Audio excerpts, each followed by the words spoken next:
Bonjour à tous et bienvenue ici dans cette nouvelle vidéo. Aujourd'hui on est dimanche et comme tous les dimanches j'aime organiser, j'aime me définir des objectifs et j'aime également gérer mon argent efficacement. Cette routine elle me permet d'avancer sereinement dans la vie et elle m'a permis d'arrêter de flamber mon argent dans tout et n'importe quoi et d'économiser des milliers d'euros accessoirement. Mais aujourd'hui c'est un moment encore plus spécial parce que je vais vous dévoiler comment je m'organise de manière simple et efficace, en particulier en ce qui concerne mes finances et mes investissements personnels. Pour cela, j'utilise un outil qui s'appelle Notion. C'est un outil incroyable que j'utilise depuis des années maintenant et qui m'a vraiment aidé à structurer mes idées et à structurer ma vie de manière générale. Inutile de vous dire que je ne suis pas sponsorisé par Notion, même si j'aimerais bien. Oh merde! Oh, c'est con ça!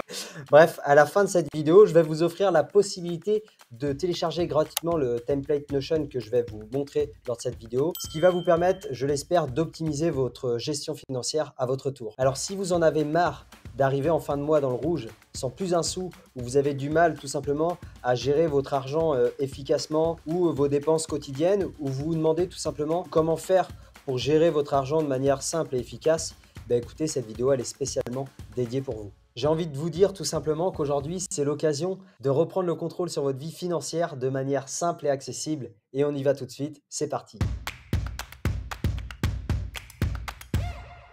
Donc avant de commencer, avant de se plonger sur le dashboard que je vais vous présenter, j'aimerais rapidement vous dire que ce dashboard-là, vous allez prendre peut-être une demi-heure en début de mois à le remplir et une demi-heure ou peut-être un quart d'heure en fin de mois. Le but, c'est vraiment qu'il soit simple et intuitif et qu'il vous aide à maintenir un cap, comme je vous ai dit. Je sais très bien que quand quelque chose est trop compliqué à faire ou trop long, on a la flemme et quand on a la flemme, on arrête de le faire, on procrastine et ce n'est pas du tout le but de ce dashboard-là. Là, le but, c'est vraiment, comme je vous ai dit, que vous le suivez tous les mois et donc pour le suivre tous les mois, il faut qu'il soit vraiment très simple en termes d'utilisation.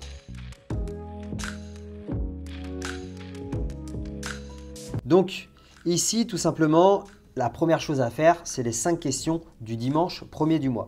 Ici, vous voyez, j'ai mis quel est mon mantra, ma citation ou mon principe du mois. Vous pouvez ici définir, comme je vous ai mis, une valeur en fait qui va vous accompagner durant tout le mois. Tout simplement, ça va vous permettre de garder le cap parce que si vous avez des petits coups de mou dans le mois, c'est toujours bien de revenir sur cette page-là. C'est ce que je fais moi et je relis ce mantra-là et ça me permet de rapporter du sens, me raccrocher au pourquoi je fais les choses. Donc ici, mettez-vous vraiment, mettez le mantra, la citation ou votre principe que vous allez, qui va vous donner l'énergie durant tout le mois. Ensuite, mes objectifs, 3 priorités objectifs du mois. Ici, vous allez vraiment rattacher les 3 objectifs principaux, donc ils peuvent être personnels ou professionnels, mais c'est vraiment les 3 choses que vous devez absolument faire sur ce mois-ci. Ensuite, quels autres projets puis-je faire ou avancer dessus? Donc là, ça va être plus des objectifs secondaires. Je dis n'importe quoi, moi, mes priorités souvent, ça va être d'avancer sur mon business, sur EasyVente, de publier des vidéos sur YouTube. Et en autre projet, vous voyez, en objectif secondaire, j'ai comme objectif de lire 12 livres à l'année. Donc vous voyez, lire un livre par mois, c'est vraiment aussi un objectif secondaire important pour moi. Donc là, vous voyez, je peux le mettre ici. Et après, qu'ai-je envie de vivre de spécial de nouveau ce mois-ci? Là, c'est tout simplement en fait le droit de souffler, comme je vous ai dit. Vous avez le droit de souffler, donc de respecter des temps de pause, c'est important, la santé mentale. Donc ici, vous allez vraiment mettre des moments que vous avez vraiment envie de partager avec vos amis. Ça peut être un concert, un mariage, un anniversaire, ce que vous voulez. Notez-le ici en vous disant que c'est également comme les objectifs, vos 3 priorités dans le mois. Ça aussi, c'est des priorités dans la vie, de passer du bon moment. Voilà, pour respecter un certain équilibre. Donc après, quelle va être ma journée ou semaine idéale ce mois-ci? Moi, je vous ai mis ma journée idéale que j'essaye de faire aller au minimum 5 fois par semaine. En tout cas, c'est vraiment la journée idéale la plus productive pour moi, celle que j'adore. Quand je la respecte, cette journée-là, je me couche, je suis au top, je suis trop, voilà, je suis trop content de moi-même. Et également, en fait, quand je suis un peu dans une période de chaos, vous voyez, quand je commence à me recoucher tard, tout ça, et je reviens ici, pareil, et je la relis, cette journée idéale, et je me dis, allez, demain, je repars sur cette journée idéale, et ça me permet en fait de me réancrer et de me permettre de garder cette routine productive.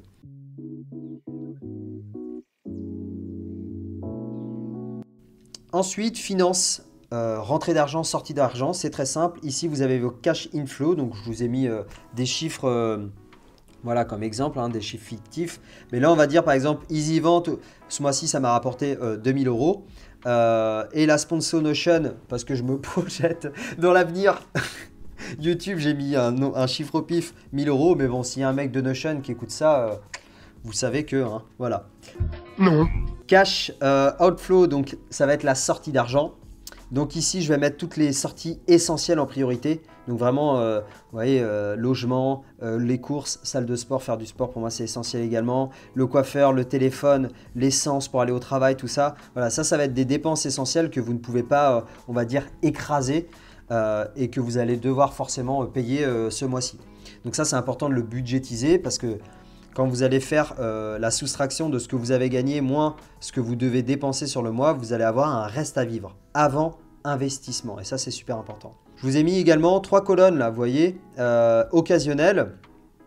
Donc là, par exemple, je vous ai mis Netflix parce que je split Netflix avec un ami. Enfin, on divise le prix avec un ami parce qu'on est des énormes rats. Le rat. Discret, prudent, intelligent et très proche de l'homme. Donc là, 10 euros, vous voyez, mais à tout moment, ça, je peux l'éjecter.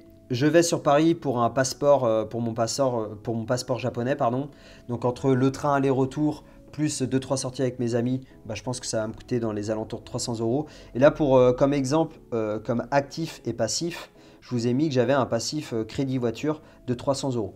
Ce qui n'est absolument pas le cas parce que voilà, les voitures, c'est un gouffre à argent. Et tout le monde sait que c'est pas bien. Là, je le précise, cela ne nous regarde pas. Donc, reste à vivre avant investissement. Il va me rester, vous voyez, 1540 euros moins, enfin 3000 euros moins 1540 euros.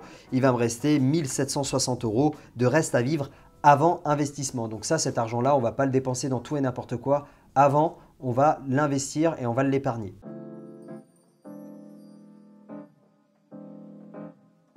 Donc ça nous revient au second pilier qui est l'épargne-investissement. Donc vous voyez, épargne, crypto-monnaie, PEA, plan d'épargne d'action, CTO, ça va être pareil, compte titre. Donc là, ça va être, vous voyez, tous les placements financiers que je vais avoir répartis par catégorie. Donc banque, entreprise, crypto-monnaie, compte titre, NFT. Bref, après, ça sera à vous de le moduler comme vous le souhaitez. Comme exemple, j'ai mis crédit agricole que j'allais épargner 1000 euros. Donc épargner, pour moi, c'est vraiment de l'argent qui dort. C'est sur un compte courant et ça me rapporte 0% de taux d'intérêt à la fin du mois. Ça me permet vraiment d'avoir un matelas financier si jamais j'ai des pépins de santé à l'étranger et que je dois avancer une somme d'argent parce qu'on sait que ça coûte cher à l'étranger. Bah, je préconise toujours d'avoir entre 5 et 10 000 euros de matelas financier. Ensuite, là vous voyez, j'ai mis comme exemple que j'allais mettre 300 euros d'investissement dans mon entreprise. Par exemple, ça peut être du matériel pour YouTube. Et 200 euros d'investissement sur par exemple le Bitcoin ou l'ETH par exemple, sur mon compte Ledger. Donc là, vous voyez, en termes de montant, je vais investir 1500 euros en tout sur le mois. Actif, passif, cette case-là, c'est très simple. Vous voyez, pour faire simple, actif, l'argent qui est dans votre poche et qui rentre dans votre poche. Passif, l'argent qui sort de votre poche. Donc ici, j'ai mis le montant fictif de tous les actifs que j'ai en ma possession. Donc ça en tout, vous voyez, en termes de somme, je vais avoir 35 000 euros.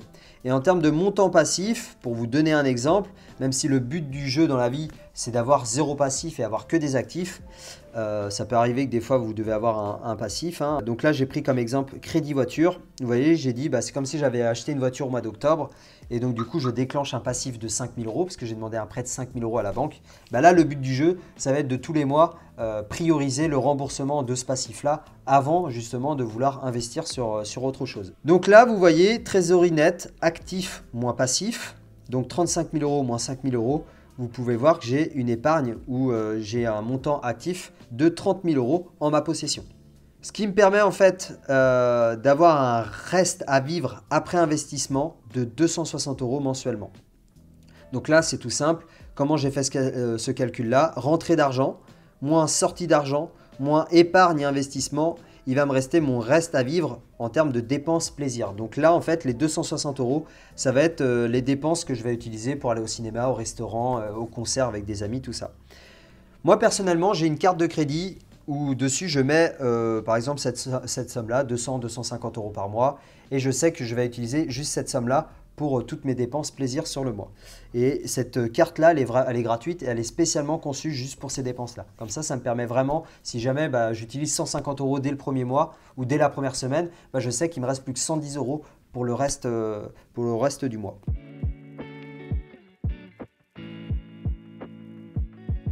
Et puis ensuite, reviews en fin de mois, tout simplement. Là, chaque dimanche en fin de mois, prenez 10-15 minutes pour répondre aux 3 questions ci-dessous avant de préparer le mois prochain. Donc, qu'est-ce qui s'est bien passé dans le mois? Donc, vous listez ce qui s'est bien passé, ce qui s'est moins bien passé et ce que vous pourriez améliorer le mois prochain, justement pour continuer à vous améliorer, tout simplement. Ensuite, gratitude, écrire noir sur blanc les personnes qui vous ont aidé, les personnes qui vous permettent de vous sentir épanoui dans votre vie, tout ça, c'est important de le mettre. Donc, ayez de la gratitude envers les gens, envers la vie, envers ce que vous voulez, mais notez-le noir sur blanc, c'est important. Le pourquoi, donc là, c'est une petite image pour apporter un peu de sens à ce dashboard-là. Donc moi, pendant des années, vous voyez, ça a été une image du Japon. Là, je ne sais pas ce que je vais mettre parce que je vais y aller. Donc, je ne sais pas quelle image je vais mettre ce mois-ci. Ça va être assez drôle.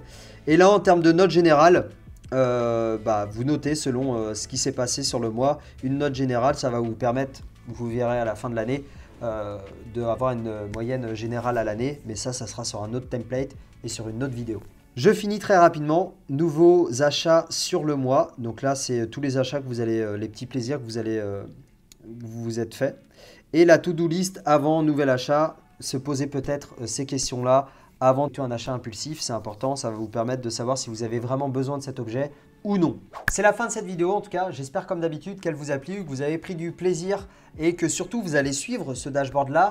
J'aimerais vraiment qu'il vous serve à structurer vos finances.